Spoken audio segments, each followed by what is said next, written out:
सुप्रभात दोस्तों, आपका स्वागत है एक बार फिर से आपके अपने ही यूट्यूब चैनल में। मुस्लिम लॉ में आज हम स्टार्ट करने वाले हैं मेहर, और ये एक नया चैप्टर है। और इसके पहले जितने भी वीडियो मैंने डाले हैं वहाँ जहाँ तक मैंने कंप्लीट किया वो एक बार फिर से आपको बता दूँ कि मैंने जो है लास्ट वीडियो बना के छोड़ा है इद्दत पीरियड और उनकी जो जो कंडीशंस हैं कि कौन कौन सी कंडीशन में इद्दत पीरियड कब तक का कितने दिन का होगा, वो सारा मैंने कंप्लीट करा दिया है। अब अगर अभी तक आप लोगों ने नहीं देखा है तो आप प्लेलिस्ट पर चेक कर सकते हैं। और ये जितने भी मुस्लिम लॉ के वीडियो मैंने अपने चैनल के प्लेलिस्ट पर डाले हैं वो प्री कम मेंस की तैयारी के लिए है, तो आप उसी हिसाब से अपनी तैयारी करें जिससे आपकी मेंस की तैयारी हो जाए और प्री की आपकी अपने आप ही हो जाए, आपको अलग से ना करनी पड़े। सिर्फ आपको प्री की तैयारी के लिए एमसीक्यू लगाने पड़े, इतना ही हो, ऐसी तैयारी आप अपनी करिए। तो चलिए स्टार्ट करते हैं। मेहर क्या है मुस्लिम लॉ में वो देखते हैं। तो पहले तो हम इसकी एक परिभाषा देख लेते हैं, एक जनरल डेफिनेशन। देखिए, वैसे सबको पता है मेहर होता क्या है, लेकिन एक्चुअल लॉ में इसकी क्या डेफिनेशन है वो भी हमें समझना है।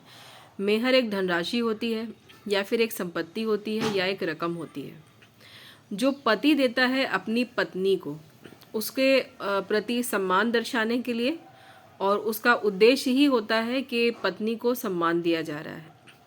अब ये जो मेहर की रकम होती है ये शादी के पहले भी मिलती है, शादी के टाइम भी मिलती है और शादी के ख़त्म होने के बाद भी मिलती है।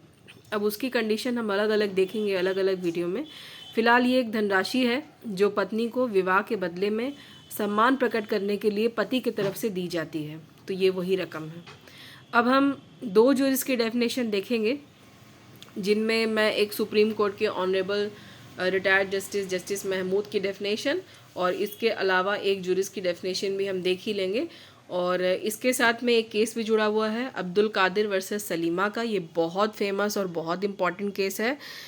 इस केस का जो है काफ़ी सारे चैप्टर में आपको डिस्कशन मिलेगा और इसमें बहुत ही अच्छी तरीके से जस्टिस महमूद ने समझाया है मेहर के बारे में। बहुत ही अच्छा इनकी डेफिनेशन है। और इसके बाद हम एक डेफिनेशन और देखेंगे। और मैं ये आपको बता दूं कि आप जितनी डेफिनेशन अपने आंसर में लिखना चाहें ये आपके ऊपर डिपेंड करता है कि आपको कितनी याद रहेगी। ये नहीं है कि हम 6-7 डेफिनेशन अपने आंसर में लिख लें और याद हमें एग्ज़ाम में एक भी ना रहे। तो आप उस तरीके से डेफिनेशन लिखिए जो कि इम्पॉर्टेंट भी हो, अच्छी भी हो और आपको लाइफ समझिए कि लाइफ टाइम तो नहीं बोलूँगी क्योंकि हम लाइफ टाइम तक मेंस तो नहीं देते रहेंगे, लेकिन लंबे समय तक आपको याद रहे इस तरीके से तैयार करिए। तो यहाँ पे मैंने दो डेफिनेशन ली है, एक हम देखते हैं।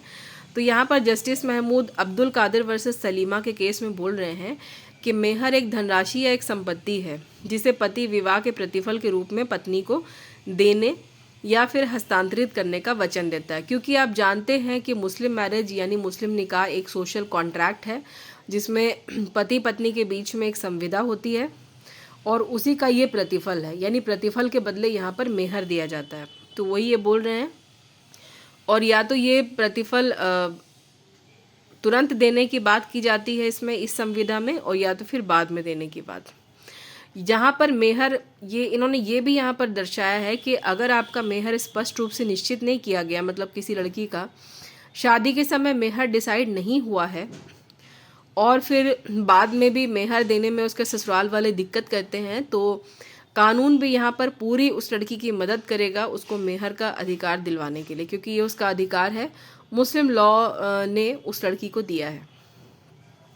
अभी तक आपको पता है कि पर्सनल लॉ ही एप्लीकेबल है आपके अपने अपने धर्म के अनुसार। अगर आप हिंदू हैं तो आप पर हिंदू लॉ, अगर आप मुस्लिम हैं तो आपको मुस्लिम लॉ ही के अनुसार चलना पड़ेगा, और क्रिश्चियन है तो क्रिश्चियन लॉ। यहाँ पर इन्होंने ये जो सबसे अच्छी बात यहाँ पे क्लियर की है कि अगर किसी लड़की का मेहर स्पष्ट रूप से निश्चित नहीं किया गया है शादी के वक्त में, निकाह के वक्त में, तो वो कानून से मदद ले सकती है, यानी कोर्ट में मामले को दाखिल कर सकती है, यानी रिक्वेस्ट कर सकती है कोर्ट से, एक याचिका दायर कर सकती है, पिटीशन फाइल कर सकती है कि उसे मेहर दिलवाई जाए उसके ससुराल वालों की तरफ से।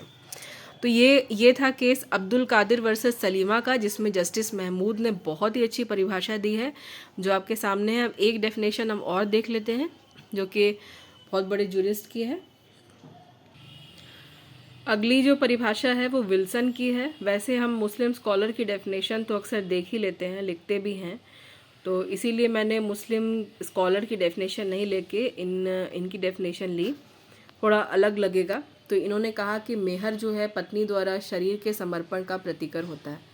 अब अगर पत्नी अपने शरीर को किसी व्यक्ति को यानी अपने पति को सौंपती है तो वो बदले में उसको जो प्रतिकर, जो पैसा देता है, जो रकम देता है, जो संपत्ति देता है, वही होता है उसका मेहर। तो ये भी क्लियर कट डेफिनेशन है, कुछ भी ऐसी दिक्कत नहीं है जो समझने में आपको दिक्कत हो। तो जस्टिस महमूद की डेफिनेशन देखी हमने, विल्सन की डेफिनेशन देखी, और जो एक जनरल डेफिनेशन है वो यहाँ पे लिखी है। तो आज इस वाले वीडियो में हम सिर्फ डेफिनेशन ही देखेंगे और मेहर क्या है ये समझेंगे, और इसके बाद हम क्लासिफिकेशन ऑफ दौर यानी मेहर के जो वर्गीकरण है उसको देखेंगे, कितने प्रकार की मेहर होती है और वो कैसे कैसे किन किन कंडीशन में कब कब दी जाती है। आज का वीडियो यहीं पर कंप्लीट करते हैं। उम्मीद करती हूँ कि आपको समझ में आया होगा, पसंद आया होगा। अगर आया है सच में तो लाइक, सब्सक्राइब, शेयर करने की कोशिश करें। मिलेंगे आपसे जल्दी नेक्स्ट वीडियो में, तब तक के लिए मन लगा के पढ़ाई करें, खुद भी खुश रहें, दूसरों को भी रहने दें। Bye bye.